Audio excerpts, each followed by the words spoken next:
Velona ny tomboka mitaona antsika namafy ny fiombona mpiainana ho aminy. Izay no afatra lehibe avy amin'ny filohan'ny FFKM tamin'ity fetiny Pasika 2024 ity. Mandalo fotoan-tsarotra ho izy ny fiainam-pirenena sy ny vahoaka malagasy, saingy amin'ny fotoana tahaka izao indrindra no tokony hitodihan-doha amin'Andriamanitra.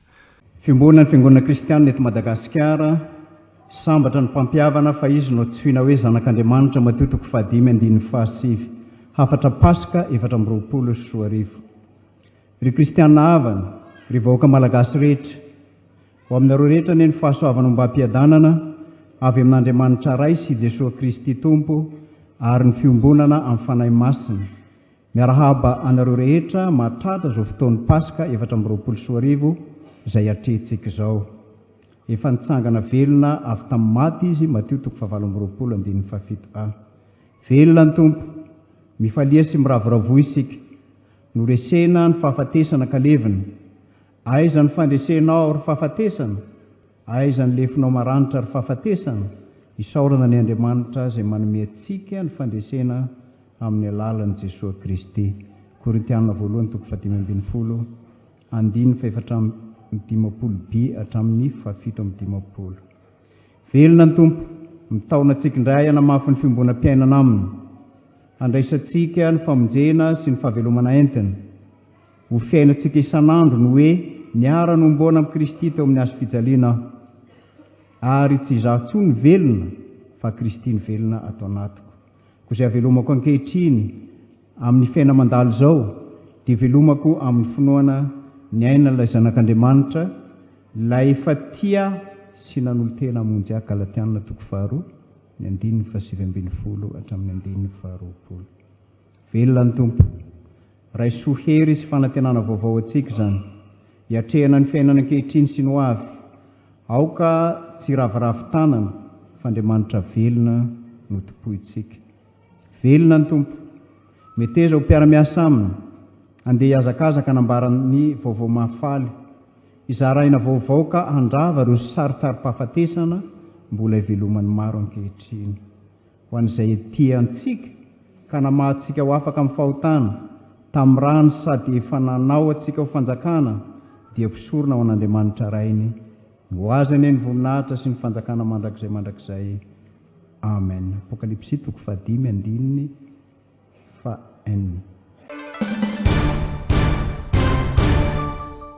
Nandresy ny ratsy, maty ny marina, resy ny marina, saingy tsy tompon'ny teny farany kosa ny ratsy. Velona i Jesosy, velona ny fanantenana, ary tsy avelan'Andriamanitra ny zakazaka eto amin'ny tany ny ratsy sy ny fahalovana. Afatra mafonja nety ny filohan'ny FCKM ho an'ny mpino kristianina tamin'ity Pasika 2024 ity. Velona Jesosy, velona ny fanantenantsika, fa tsy tompony teny farany akory ny ratsy.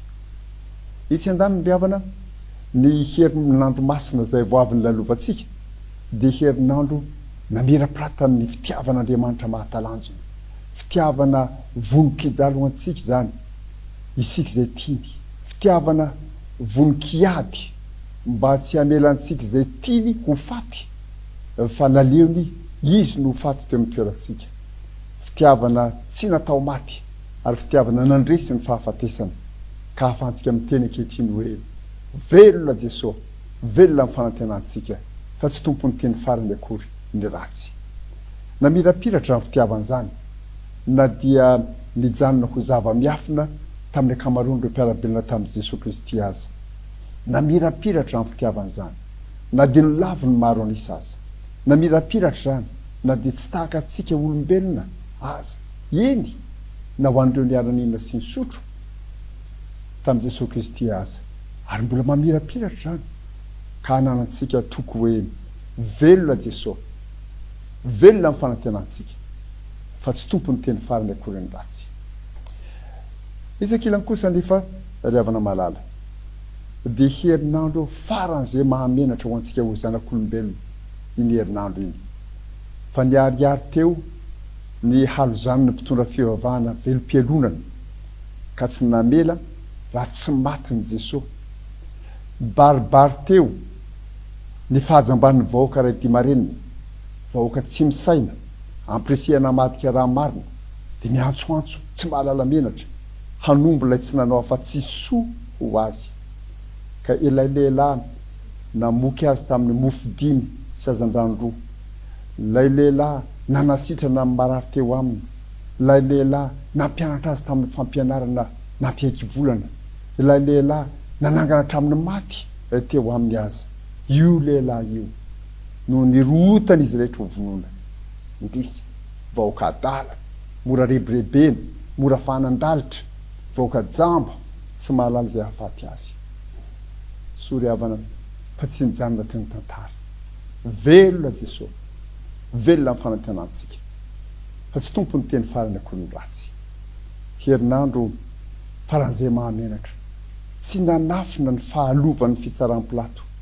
Le mpitsara adalana nameloko ny marina. Mpitsara materitreritra, efa nampitandrema amin'ny vadiny, saingy nampitsofina tsy hiaino anatra. Mpitsara kanosa velona, tsy nahajoro tamin'ny fahamarinana. Mpitsara nanasa tanana, nefa maika koa ny osin-dra, dia ny ran'ny olo-marina nomelo iny tsy diso. So fa tsy nijanona teo ny tantara. Velona Jesosy, velona amin'ny fanantenantsika, fa tsy tompony teny farany akory ny ratsy. Herinandro faran'izay mahamenatra, nampianjaanja ny fahambanindreo miaramila romanina. Miaramila tokoa ka tsy afaka tsy anatanteraka amin'ny baiko nomena azy, na baiko tsy ara-drariny sy tsy marina azy. Miaramila very ny tombontsoa kely azo ny tamin'ny fizarana ny fitafiana tsy nisy vitra n'ilay voheliko faty. Miaramila toa tsy tompony tena, namingavinga, nandrora, nandratra, nanampatra ny herisetrany, fa azo mony edy ka nanao ny abibiny tamin'i Jesosy. Miaramila azo ny vidinina vola ka noho ny fitiavam-bola, sa nanafina ny marina ny amin'ny fitsanganan'i Jesosy velona. Eny no fenona vola ny posiny dia niova amin'ny fitenin'ny vavany. So fa tsy nijanona teo ny tantara. Velona Jesosy, velona amin'ny fanantenantsika, fa tsy tompony teny farany akory ny ratsy. Fa nahoana ry havana malala, herinandro ny fanantenana mafiorina, herinandro ny fanantenana mafiorina ity herinandro ity. Ambaran'Andriamanitra amintsika indray fa tsy adinina eto an-tany feno fahotana akory sika. Tsy adinon'Andriamanitra eto an-tany hanjakan'ny fanapara-pahefana akory sika. Tsy adinon'Andriamanitra eto an-tany hanjakazakan'ny tsy fahamarina sy ny fahalovana akory sika. Neto be tetika ka toa naomby ny sinodriona ka nahafaty tokoa an'i Jesosy araka ny efa niriny fatratra. Neto naomby Pilato ka afaka niaro ny sezany, tsy voakorota amin'ny vahoaka jiosy. Neto nahery tokoa ireo miaramila ka nahavita ny hira ka mahonenana ny raha anazy, nitakina fankatoavana tsy misy ady hevitra eny amin'ny iray-mbava. Nandresy ny ratsy, maty ny marina, resy ny marina, nantona teo amin'ny azo fijaliana toy ny jiolahy, le hany marina nandia ny von'ny tany. Nazo nandia ny totorebika nankalaza amin'ny fandreseny azo ny angamba ny ratsy. Saingy adinon'ireo fiasan'ny ratsy, fa izy farany zavatra rehetra. Ary ny farany dia izao, velona Jesosy, velona amin'ny fanantenantsika, fa tsy tompony teny farany akory ny ratsy. Mbola hiposaka ny maraina akory ny Pasika, fandresen'ny fahamarinana, fandresen'ny tsara. Fa mety hanjakazaka ny ratsy, fa ny tsara ihany no tompony laka. Mety ho ela tsy araka ny anantenantsika azy angamizany. Saingy tsy maintsy ho avy, fa na mahatrela aza ny alina, na toinona fikitroky ny mamatinalina, tsy maintsy ho avy ny maraina. Izany indray no afatra Kristy nitsangako velona ho antsika ankehitriny ry havana malala, mba hereza. Fa velona Jesosy, velona amin'ny fanantenantsika, fa tsy tompony teny farany akory ny ratsy.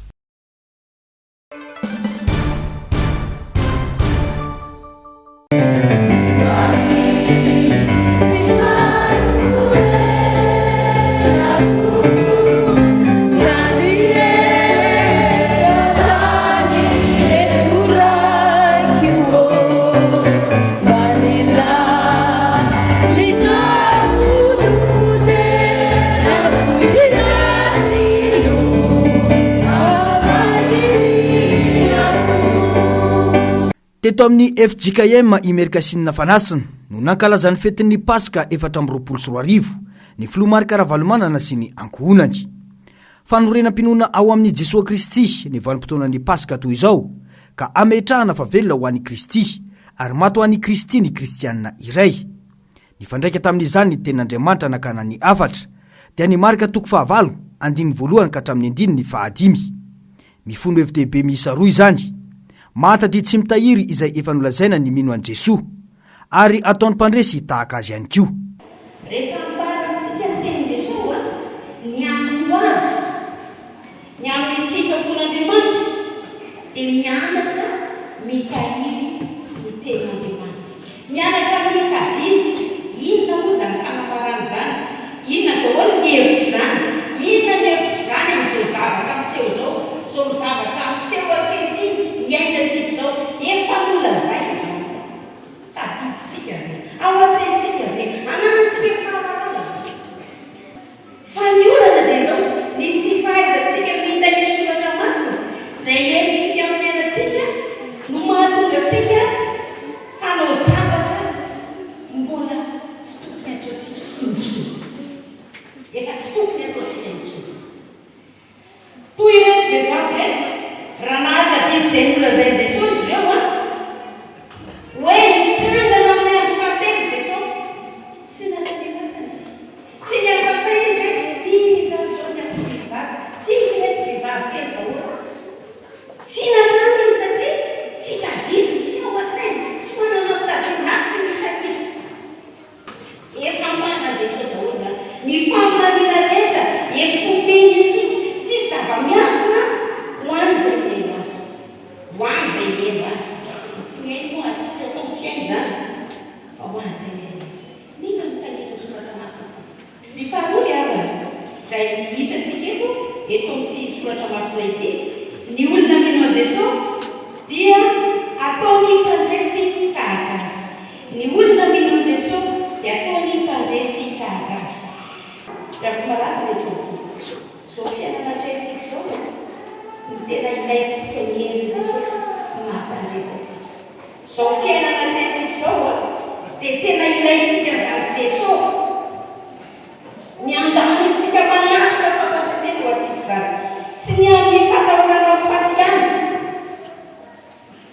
fa ny fiatraitsika ny fiainana ty mafy loatra ty fiainana. Terin' Jesosy eo anatintsika zany. Fotoana iray izany mampiavaka ny andro pasika toy izao ny fanaovan'ireo ray aman-dreny ny zanany batisa ka ho any teto amin'ny fiangonana FJKM Imerika Sinina Fanasina dia zaza iray no natolotra ho an'ny tompo, nazo izay sakramentany batisa izay. Ny firaisana latabatra amin'ny tompo no namaranana ny fanompom-pivavahana tamin'ity andro ny pasika ity.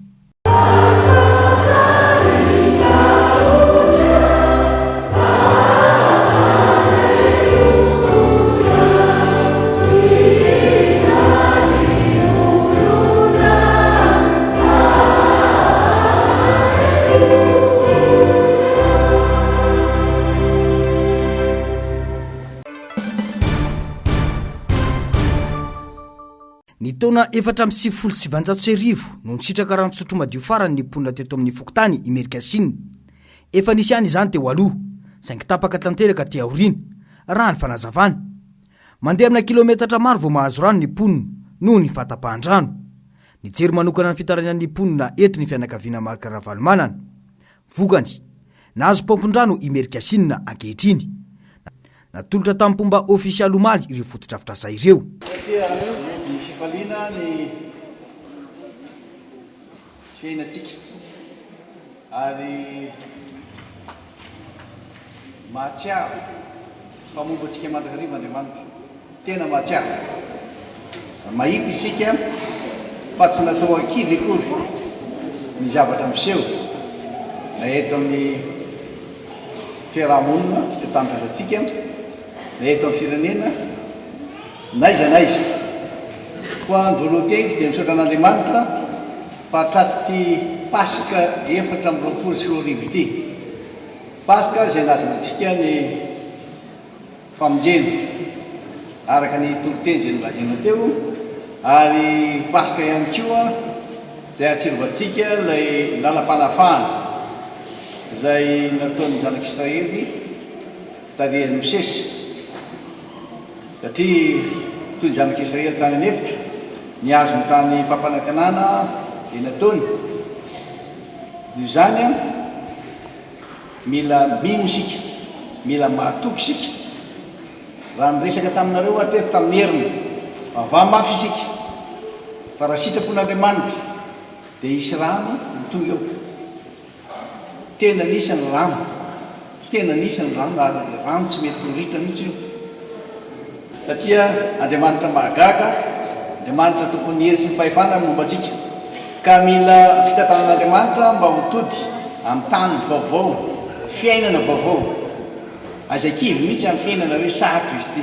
Tonga ny fotoana hijoroantsika eto Madagasikara, fa ninninona miseho, ninninona mitranga mombantsika mandrakariva Andriamanitra, ary fa mombantsika izy tsy mahafoina mahasatraka atsika. Nampanantenany zanak'Israely ny tany tondra-dronono sy tantely, tanteraka zany tsy maintsy misafidy anefa sika mba tena olona afaka misafidy, tena olona manana zany toetsaina mandresy zany, ary mpandresy miaraka an'i Jesosy zay naresy ny fahafatesany. Tsy maintsy manana fisainany mpandresy isika hoe aminareo mandresy hatramin'ny fahafatesany. Rehefa nanao ny fanekem-pihavanana tamin'ny vahoaka Andriamanitra dia niteny tamin'izy ireo hoe ataoko eo analohanareo ny tsodrano sy ny ozony, ny fiainana sy ny fahafatesana, koa safidinareo an'io dia safidin'ny fiainana isika, safidin'ny fiainana isika. Zany tokony anam-pifaliana, anana fanantenana vaovao fa ombantsika mandrakariva Andriamanitra. Zay le paka zay atolotra antsika androany, paka mpamonjena, paka fahasoavana, paka fahafahana, ary paka ny rehetra. Olona afaka zany io isika, satria ny fidy ny tena fiainana. Mivavaha isika mba ho tsapany rehetra, tsapany malagasy rehetra, fa mombantsika mandrakariva Andriamanitra, ary anova zao fiainana misy eto Madagasikara zao sy ny fitaliana manjo azy. Matoky aho, mino aho fa anao zany isa tokantrano. Andriamanitra mitana ny teniny foana izy, mitana ny fanekena izay nataony tamintsika, to taterahana. Fa isika koa aza matahotra, mino fotsiny ihany. Miasa Andriamanitra matateraka na fisainana na ny fanaovana ny asa. Noho zany tena milaza aminareo fa na izaho zao raha tamin'ny voalohany nameram-panontaniana ihany dia ahoana, fa Andriamanitra momba tanteraka izy. Fa dia mbola mamerina ihany hoe fiainana vaovao, fiainana hiatrika ny zava-misy, ary fiainana tsy manam-paharitana. Miaina amin'izay tsika zany zao, ary mahafantatra tsara fa ny safidy ny fiainana isika, na azy mitsodranin'Andriamanitra isika, koa dia manomboka zao tonga fotoana hoe aminareo tena hiatrika zany fanampiana, fampihavanana, firaisan-kina ho an'ny voakarehetra zany. Paompin-drano iray ho an'ny fiangonana, roa any anaty tanàna, ary iray ho an'ny mpitandrina eto amin'ny FJKM Imerikasinina Fanasina. Amin'ny mahabe ny tanàna teo aloha any Lalao Ravalomanana dia nambarany fa fanehoana firaisan-kina amin'ny komina Anjevagara no natao, hoy ny falazavany nandritra ny fanolorana ireto fotodrafitrasa ireto. Ary dia maniry indrindra ka maniry hoe atonga atsika rehetra amina fisainana feno fankatsiavana, feno fanajana, ary mameho voninahitra an'Andriamanitra mandrakariva. Dia tsaroana mihitsy ny hoe i pastera dia tena mitondra fahasoavana ho an'ity Imerikasinina ity, ary dia irina koa ianao mba ho feno fanahy masina mandrakariva, tafinery sy tanjaka mba atonga amin'ny vahoaka Imerikasinina ananan Jesosy Kristy ho tompo sy mpamonjy. Afajaly izahay, hoy ny lehibe bokotany eto Imerikasinina, izay ny solotenan'ireo mpahazo tombotsoa. Ireo tsy vitavita foana ireo fa tena taony fitiavan'Andriamanitra, taony fahasoavany nazahoantsika izao zavatra izao. Ary tao koa ny olona atao hoe men'Andriamanitra fahasoavana manokana angambany izy, satria raha tsy teo koa nefa ny fitiavana tsy natanteraka izany zareo. Mankasitraka anareo zay tompoko tena lehibe tokoa ny fitiavanareo anay eto amin'ity tanàna ity. Dia eto koa mitodika an'ireto mpiara-monina eto Imerikasinina ireto. Io ny zavatra nomen'ny filoha président Ravalomanana ho antsika. Tena zavatra goavana be izy ity. Tao anatin'ny herinandro dia vita izy ity. Raha ny ataonareo tompoko tsy ho voavalina eto amin'ity tanàna Imerikasinina ity fa kosa amin'ny mahampamboly amin'ny mahampiopy anay tompoko a dia misy kely vokatry ny tany aho a vokatry ny tany a fiompiana mba atolotra ianareo a dia mirarosoa indrindra tompo. Ao anatin'ny fandaminana tanteraka ny momba ny olana amin'ny resaka rano ny komina no tonga ny vahaolana hoy kosa ny ben'ny tanàna Anjevagara. Herinandro no fampanantenana nomeny Filomarika Ravalomanana anaovana izany ary dia tena vita tao anatin'ny fehim-potoana nomeny tokoa ny asa hoy ny fanazavana. Rano aina raha niara mivolontsika tamin'ny larobia maraina dia izany tenanao hoe amin'ny 18 sy 19 mai ny signature de convention ny adduction d'eau Amerika Sina dia zavatra nytenen'ny président hoe tsy mahandry an'izany zay fa efa mandeha ny rano Amerika Sina ao. Dia avy eo niakatra tety tamin'ny larobia hariva dia hita hoe efa mikarakara tato daholo ny namana rehetra ka dia mandeha somatsara izy ity dia ankasitrahana feno ianareo mivady a. Dia manaraka izany a mitodika manokana amintsika fokon'olona ihany koa ao anatin'ny fitantanana ny rano misy le antsoina hoe code de l'eau tsy maintsy manaraka an'iny tsika satria rafitra efa mipetraka iny ara-panjakana.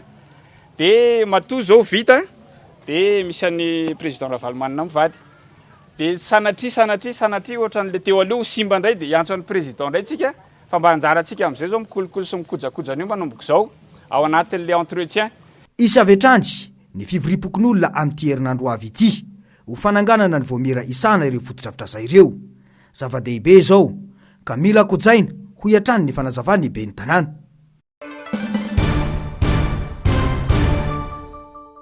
Vaovaon'ny finoana ray aprily 420 ray aprily 420 telopolo taona katroka androany no niorenan'ny fiangonana protestanta malagasy Tranjojoro Antranobriky na FMTA teto Madagasikara.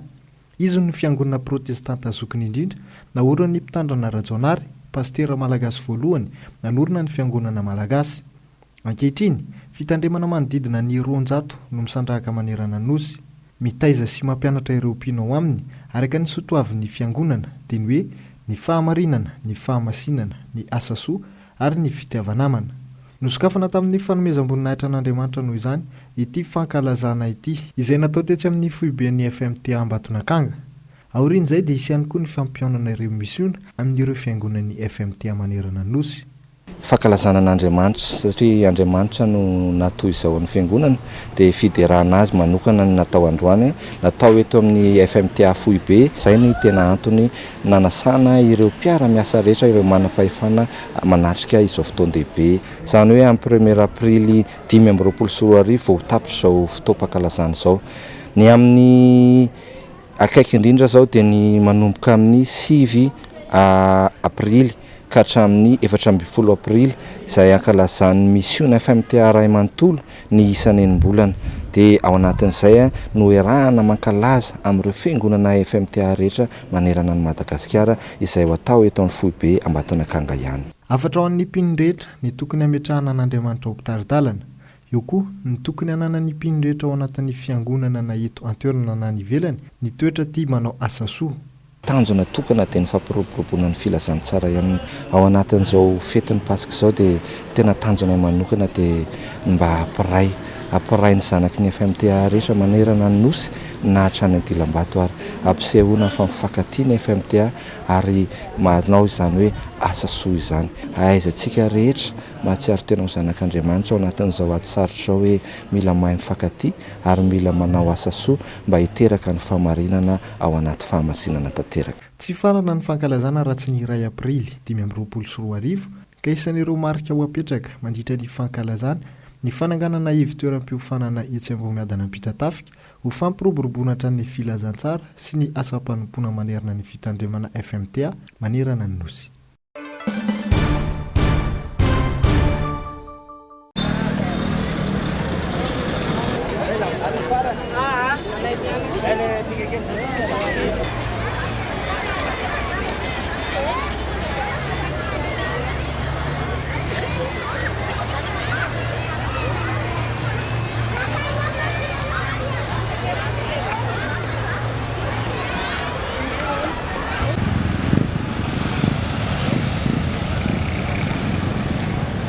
Analakely, Ambohijatovo, Tsimbazaza, toerana mahasarika olona sady be mpitsangatsangana rehefa fety tahaka izao. Somebiseby ny rehetra manao izay ho afa ny atrenan'ny fety indrindra ialana voly sy ialana amin'ny rotoroto andavanandro. Mba hoe tsangatsangana ty tsy hoakanakany collegium zay zareo be tapeko mbola misy an'ireto ankizy be tabe reto nakaviana ray. Fiainana sarotra dia miezaka foana zany mba hoe misatapitra ny zavatra rehetra mba mitondra ny ankizy mitsangatsangana mba manao zay mampifala dia miala voly dia mba hoe miala amin'le asa sy anina dia mba miala voly.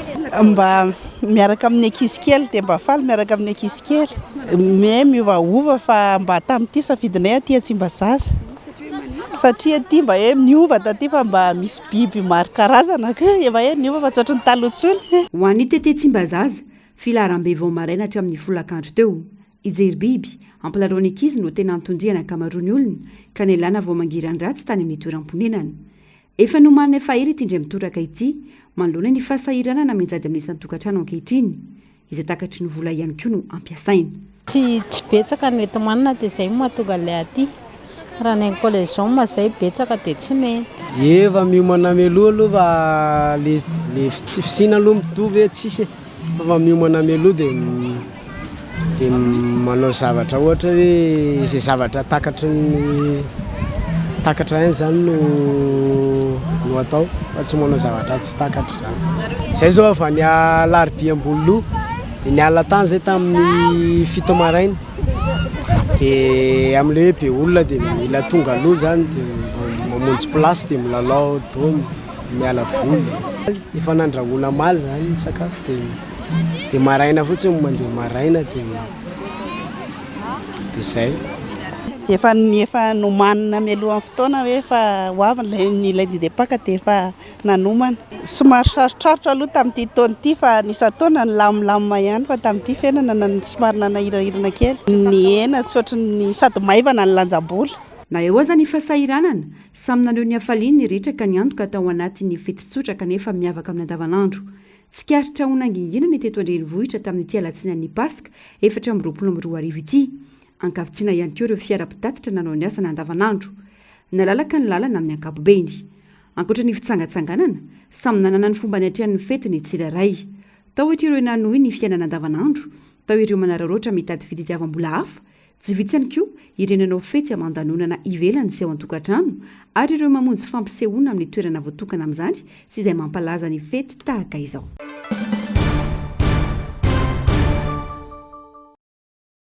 Totosaho malalady teny amin'ny kianjany maki antotapenaka ny lalao famaranana baolina lavalava amboma champion no karakaray ny solombabahoaka totosoa Andriamampandry sy ny mpiara-miasa aminy. Ry zareo FTF avy eo Tsamasinana sy ny 15 toro avy eo Tanjombe no nifanandrana tamin'ny sokajy diviziona faharoa. Ny CSLA avy ny Ambomiadana Avaratra sy ny RKM avetsy Ambohida kosa no nifandona teo amin'ny sokajy diviziona voalohany. Natao izao hanehoana firaisankina ary mba isian'ny firaisankina eo amin'ny samy vahoaka n'Ambohimanarina ho ny fanazavana. Izao zany no satria fantatsika fa ny firaisankina no hery dia fanazatena zany dia anisy mampitambatra mampisy ny firaisankina ary anisan'izany zao firaisankina ny mponina Ambohimanarina izao ary hitantsika fa diboka faliana ny vahoaka n'Ambohimanarina ny piti rugby rehetrarehetra ka zany dia manao fisaorana hietona ny tenako ho an'ireo mpiara-miasa rehetra ny organisateur ny section-ny maro vatana ny fédération makasitraka tompo amin'ny fiara-miasa amin'ny fiara-misalaha ary mino izahay fa isy foana ny fiara-misalaha sy ny fiara-miasa dia tsy hoe lahy dia isy foana izany fifananana rugby ety Ambohimanarina izany ary tsy ny rugby ihany fa rehefa fanazana-tena rehetra satria ny tena kokoa dia ampity fanazana-tena dia ho asitsika foana izany ho an'ny vahoaka any Ambohimanarina. Klub fita amby-roapolo avy eto Ambohimanarina no nandray anjara tamin'ity fifananana amboma champion no karakarainy ny solombabahoaka totosoa Andriamampandry ity. Ombo matavy miisa roa sy kopy maromaro atony kalisy baolina lavalava ary lela vola no natolony ho an'ireo ekipa nivoaka mpandresina nandritra ity lalao famaranana ity.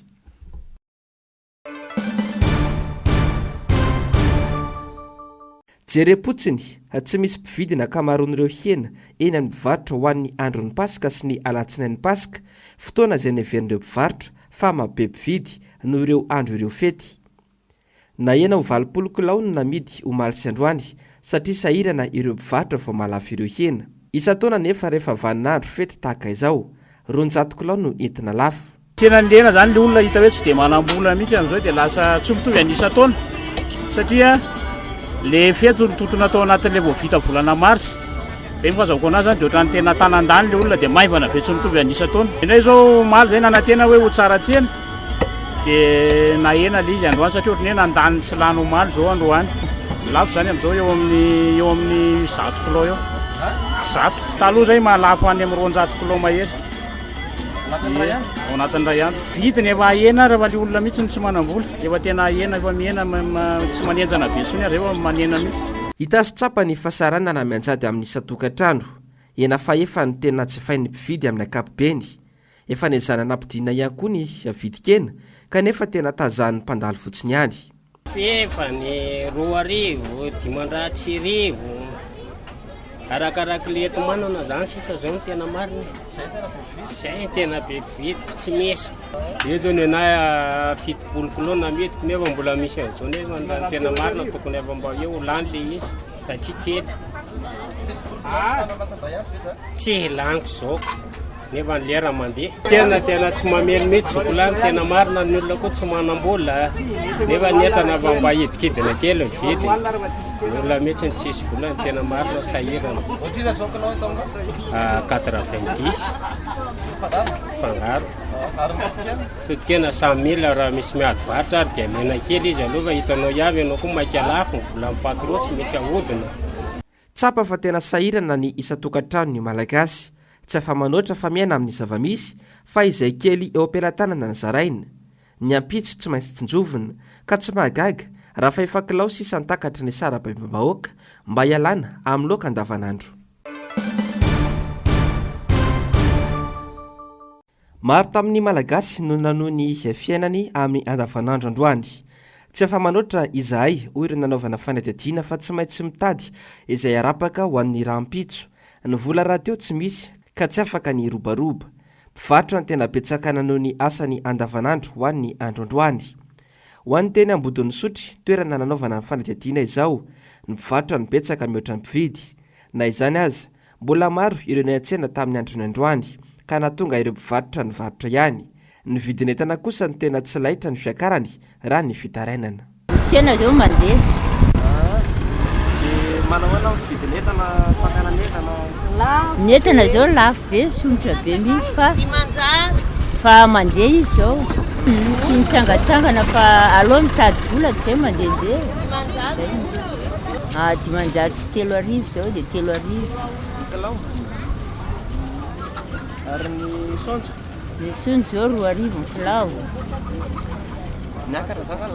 lasa lafo be ny sonjo tsy mitsangatsangana fa dia avy miasa eto zao dia ohatrano fotsiny misasa dia mijery tele dia karakaran'ny ankizy satry tokoa ny tsangatsangana hitovy amin'ny olon-drehetra ho hiatrany ireo mpivarotra nanaovana fanadihadiana saingany eo ampelantanana no tsy nahafana anao izay fanao ny olona izay ho an'ireo ny varotra androany ny tapany maraina ihany manararoatra mivarotra mody kosa rehefa amin'ny 2 ratolakandro farafatarany tsy nitsangatsangana fa tsisy vola dia tsy maintsy mivarotra androany mbo mivaova mbo mandehandeha ny tsena androany amoroa dia motika ny sonitra ny voasary teo izy 700 zao 5 000 voatabia zao 7 alina ny ray kesika nefa teo 9 alina 10 alina ohatsy ny isan'andro ihany mba makaina fotsiny mody aloha fa isan'andro hoe amin'ny 7 alina vao mody dia mba mody aloha androany dia mba makaina ao an-trano fa tsy afaka mandehandeha manomana ny rapitso maraina zao maro amintsika malagasy no tsy mba manam-bola intsony entina hialana voly kely eny na dia andro fety tahaka izao aza lalipaka loatra ny raha fahantrana ka na hiala sasatra sy hiala voly kely tahaka ny mahazatra azy tsy vita ny akamaroa ny malagasy intsony vaovaon'ny toekarena raha ny filarana amin'ny tondro ara-toekarena iraisam-pirenena ny taona 424 eo amin'ny 770 amin'ny firenena 470 no misy an'i Madagasikara maneran-tany raha ny fahalalana ara-toekarena raha tany amin'ny faraka amin'ny 70 ny larantsika ny taona 324 raha ny fanadihadiana nataon'ny Think Tank the Heritage Foundation dia nidina ho 753 amin'ny 100 ny isantsika raha 757 amin'ny 100 tamin'ny fanadihadiana farany any amin'ny larina faraka ambe 10 amin'ny firenena 720 no izany no misy antsika aty atsimon'ny Sahara ho an'ny aty Afrika tsy mipetraka ny fitantanana ny firenena ara-politika na ara-toekarena any ka marary ny sosialim-bahoaka, tsy mitsahatra mitombo isan'andro ny vidim-piainana, ny fidiram-bola nefa zarara mahita izay inanany ny isam-baravarana.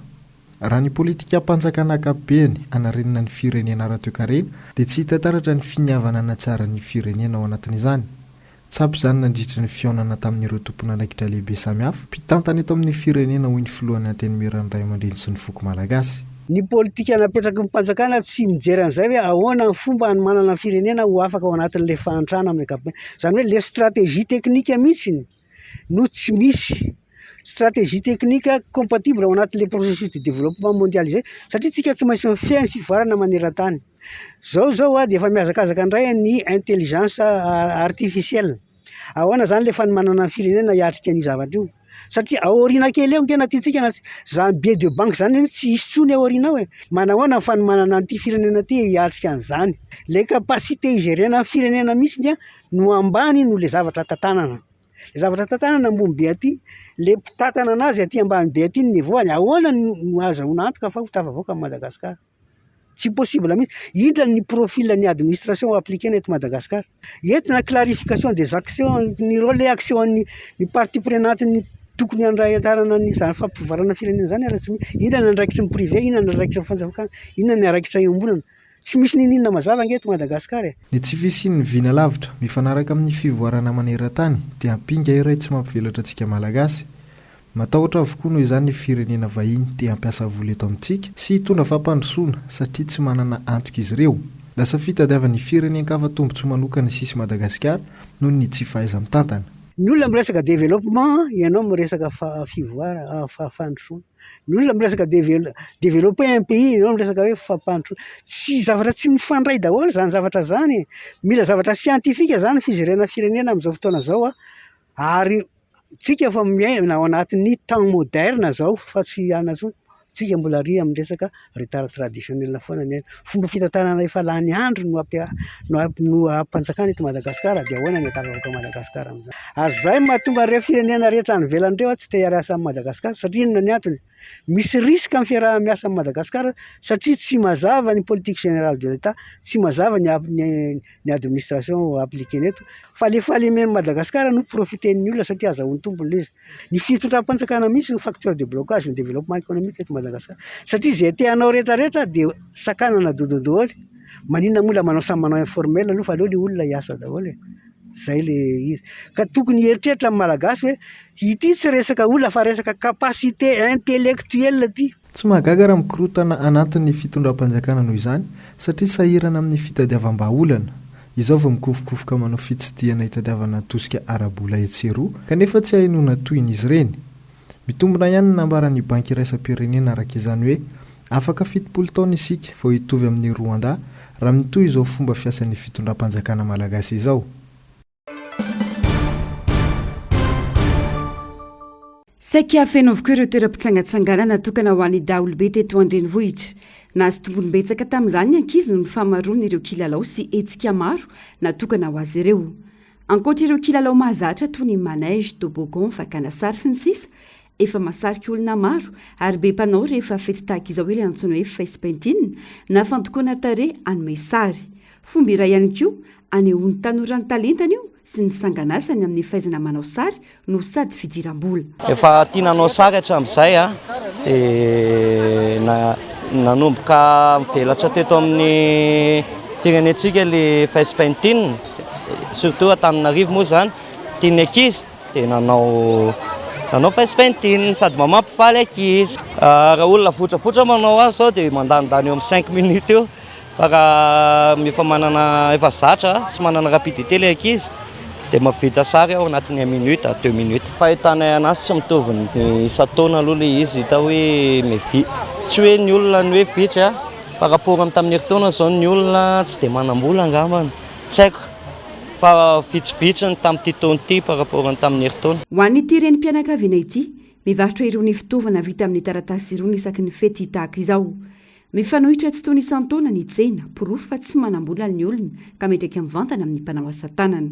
Taratasy dia papier cadeau dia lacolle dia lastika dia izay no manamboarana an'ilay izy. Tena tsisy vola ny olona, tena tsisy. tena tsy mandeha ny tsena ohatra zao zay ire tamin'ny taloha efa mahalafo betsaka zao mbola tsisy tsena mihitsy zao hitanareo zao 5000 dia efa mahazo 500 ary solomasikely reny le izy zany efa zatra efa asafanao azonao dia ohatrany hoe tsy mety ny tena raha tsy manao nefa le tsena efa tena tsisy tsena mihitsy fa le akora ampiasaina tena misondratra daholo nefa le vidiny le entana tsisy misondratra dia zay kely azy eo fotsiny fa efa asa mahazatra le izy nafantoka any amin'ny famampifaliana ny ankizy ny vola kely eo am-pelantanana ho ireo ray aman-dreny izy ireo no atao laram-pameana androany avy any Anosy dia ny andananay aty zany ny mba ato zany mba akaika mba hoe tsy dia mandoa frais saran-dalana fa mba tonga dia tongotry ny resaka fahefa-mividy aloha dia zay kely eo an-tanana nahiratra fa hita fa tena enjana le fiainana zay zao folo menaka ny nakaty dia fandaram-potoanandroany zao mba hoe mitondra ny ankizy kely mitsangatsangana fa zay mba felam-bolony ankizy zany nijerena fa ny lehibe fa vita teo anatrian'izany anefa noho ny fahasahiranana misy ireo tsy mba afaka na dia manao sakafo miavaka azy tao irena noho ny asa andavanandro mitovy amin'ny andavanandro ihany tao ohatry ny tsy nanana ny ampitso